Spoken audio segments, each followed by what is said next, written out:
নমস্কার বন্ধুরা, দীপালিস কিচেনে আপনাদের সকলকে স্বাগত জানাচ্ছি। আজকে আমি সয়াবিন আর ছোলার ডাল দিয়ে খুবই সুস্বাদু একটি নিরামিষ রেসিপি আপনাদের সাথে শেয়ার করেছি। তো নিরামিষ দিনের জন্য এই রেসিপিটি এত সুস্বাদু একটি রেসিপি, যেটি রান্না করলে মাছ মাংসের দরকার পড়বে না বা নিরামিষ খাচ্ছি সেটাও কিন্তু মনে হবে না। তো পুরো ভিডিওটি দেখার অনুরোধ করছি, আশা করছি আপনাদের ভালো লাগবে। তো এই রান্নাটি করব, তার জন্য এখানে দেখতে পাচ্ছেন সয়াবিন নিয়েছি আর ছোলার ডাল নিয়েছি। তো প্রথমেই এই ছোলার ডাল ভালো করে জলে ধুয়ে একটি প্রেসার কুকারের মধ্যে ঢেলে দিলাম আর এর সাথে সয়াবিনগুলো দিয়ে দিচ্ছি।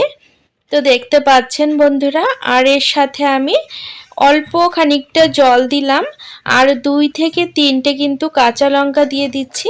এখন এটি সিটি দিয়ে নেব 2 থেকে 3টে সিটি দিয়ে নেওয়ার পরে এই সেদ্ধ করা ডাল আর সয়াবিন একটি পাত্রে ঢেলে ঠান্ডা করে নিয়েছি, দেখতে পাচ্ছেন।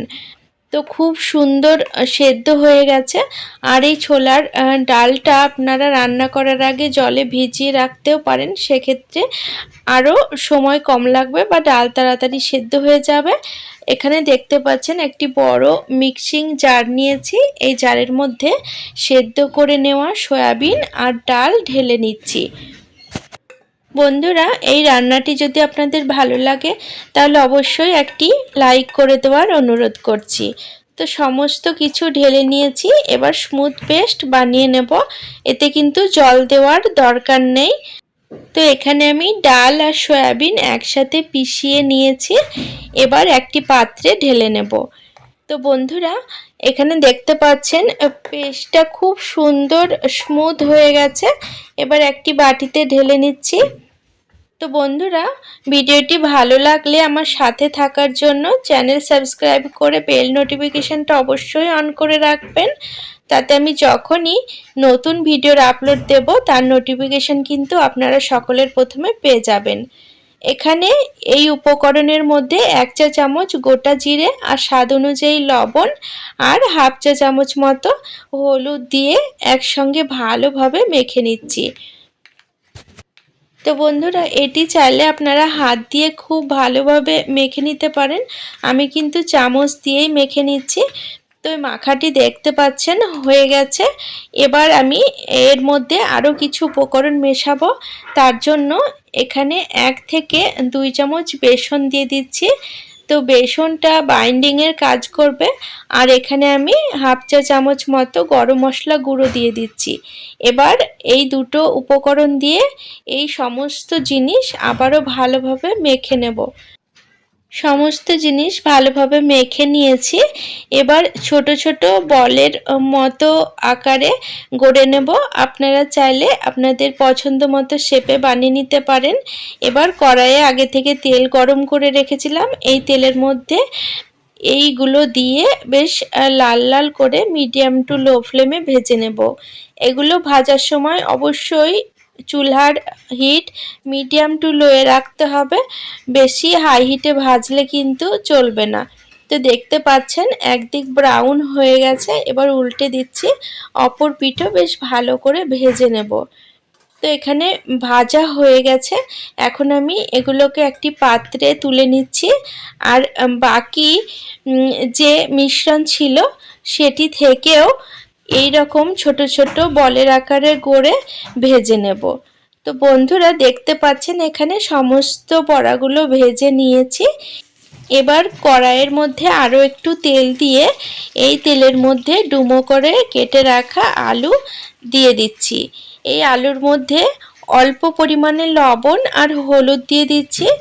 এবার আলু ভেজে নেব। বন্ধুরা, আলু ভাজা হোক ততক্ষণে আমি মশলাটা তৈরি করে নেব। তার জন্য একটি মিক্সিং জারের মধ্যে কয়েক টুকরো আদা কুচি, 3 থেকে 4টি কাঁচা লঙ্কা আর একটি মিডিয়াম সাইজের টমেটো কুচি দিয়ে দিচ্ছি। আর 1 চামচ মতো গোটা জিরে আর অল্প পরিমাণে জল দিয়ে একটি মশলার পেস্ট বানিয়ে নেব। তো এখানে আমি নিরামিষভাবে রান্নাটা করছি, আপনারা চাইলে পেঁয়াজ রসুন দিতে পারেন, তবে নিরামিষভাবে রান্নাটা করলে খেতে কিন্তু ভীষণই সুস্বাদু হয়। বন্ধুরা এখানে আলুগুলো লাল করে ভেজে নিয়েছি। এবার একটি পাত্রে আস্তে আস্তে তুলে নিচ্ছি। এবার কড়াইয়ে যে তেল আছে ওই তেলের মধ্যে দুটো শুকনো লঙ্কা ফোড়ন দিচ্ছি, 1 চা চামচ মতো গোটা জিরে আর 3 থেকে 4টি এলাচ আর 2 থেকে 3 টুকরো দারচিনি দিয়ে 30 থেকে 40 সেকেন্ড মতো ভেজে নেব। ফোড়ন ভাজা হয়ে গেছে। এখন আমি এর মধ্যে আগে থেকে তৈরি করে রাখা মশলা ঢেলে দিচ্ছি। মশলা 1 মিনিট নাড়াচাড়া করে নেওয়ার পরে এর মধ্যে আমি পরিমাণ মতো হলুদ দিয়ে দিচ্ছি। যেহেতু আগে হলুদ দিয়েছিলাম তাই এখন অল্প পরিমাণে লবণ আর হলুদ দিয়ে দিচ্ছি, আর 1 চামচ মতো কাশ্মীরি লঙ্কার গুঁড়ো দিয়ে দিলাম একটু কালারের জন্য। তো এখানে মশলা দেওয়ার পর সমস্ত উপকরণ আবারও 1 মিনিট ভেজে নেব। এখানে অল্প পরিমাণে চিনি দিয়ে দিচ্ছি। তো চিনি দেওয়ার ফলে তরকারিটার স্বাদ কিন্তু খুব ভালো হবে। এখানে দেখতে পাচ্ছেন মশলা থেকে তেল ছেড়ে গেছে আর মশলাটা খুব সুন্দর কষানো হয়ে গেছে। এখন আগে থেকে ভেজে রাখা আলু কিন্তু মশলার মধ্যে ঢেলে দিলাম। আলু দেওয়ার পরে আরও 2 মিনিট মিডিয়াম টু লো ফ্লেমে নাড়াচাড়া করে নিয়ে এর মধ্যে আন্দাজ মতো জল দিয়ে দিচ্ছি। ঝোল কতটা করবেন সেই আন্দাজ বুঝে আপনারা জল দেবেন। এখানে আমি কিন্তু ঝোল অল্প রাখবো, তার জন্য অল্প পরিমাণে জল দিয়েছি। আর ঝোল এখানে ফুটতে শুরু করেছে। এখন ঢাকা লাগিয়ে 3 থেকে 4 মিনিট হতে দেব। তো 3 থেকে 4 মিনিট পরে ঢাকাটা তুলে নিলাম। আর এখানে আলু কিন্তু প্রায় 90% সেদ্ধ হয়ে গেছে। এখন আমি এর মধ্যে আগে থেকে ভেজে তুলে রাখা বড়াগুলো দিয়ে দিচ্ছি। বড়া দিয়ে কিন্তু বেশিক্ষণ রান্না করলে চলবে না, 3 থেকে 4 মিনিট মতো রান্না করে নেব। তো বড়াগুলো দিয়ে নিলাম।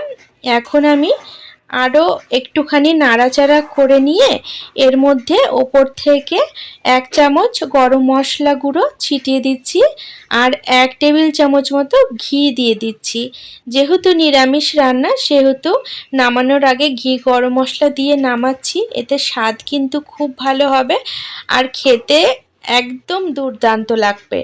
একদিন হলেও এই রান্নাটি আপনারা বাড়িতে বানিয়ে দেখুন। আশা করছি আপনাদের ভীষণ ভালো লাগবে। তো প্রত্যেকটি বড়া দেখতে পাচ্ছেন গোটা হয়ে আছে। বন্ধুরা এই রান্নাটি একদিন হলেও বাড়িতে রান্না করে দেখুন, বাড়ির সকলেরই ভীষণ ভালো লাগবে।